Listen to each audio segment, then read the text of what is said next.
Ouais, il vient de m'arriver quelque chose d'un peu fou, c'est que en fait, j'étais tout simplement en train d'interviewer les migrants depuis tout à l'heure, et il y a une dame du coup qui travaille pour l'Union européenne qui est venue me voir en m'expliquant que j'avais pas le droit de filmer les visages de ces migrants-là. Et pourquoi? Parce qu'elle me dit que en fait, beaucoup sont en procédure de visa parce qu'ils viennent de zones de guerre.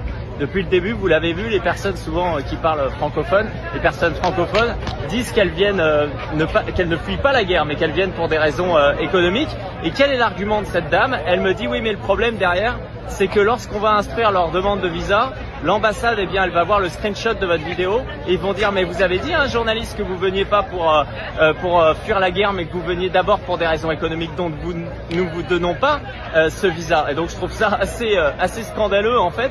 En plus, elle essaie de me faire croire que je n'avais pas le droit de le faire, que c'était illégal, alors que c'est notre travail de le faire. Elle voulait simplement qu'on filme les pieds de ces migrants. Là-dessus, pour le coup, j'ai refusé parce que ça montre à quel point, en fait, à chaque fois, lorsque les vidéos viennent, en fait, des ONG ici, ils cherchent d'abord à montrer ce qu'ils veulent. C'est-à-dire que si, pour le coup, ils n'ont aucun problème de filmer le visage de ces migrants lorsqu'ils vont expliquer qu'ils fuient la guerre, mais lorsqu'ils vont expliquer qu'ils ne viennent que pour des raisons économiques, là ça les dérange et ça c'est un scandaleux. Donc n'hésitez pas à relayer toutes ces vidéos justement qu'on a poussées sur Livre Noir de tous ces Guinéens, de ces Ivoiriens qui viennent ici pour gagner mieux leur vie. Ils ont le droit de le souhaiter, mais en attendant, on a le droit de le savoir aussi lorsque la majeure partie des entrées en France sont faites sous des demandes de visa pour des raisons économiques, alors que souvent on fait croire justement qu'ils fuient la guerre.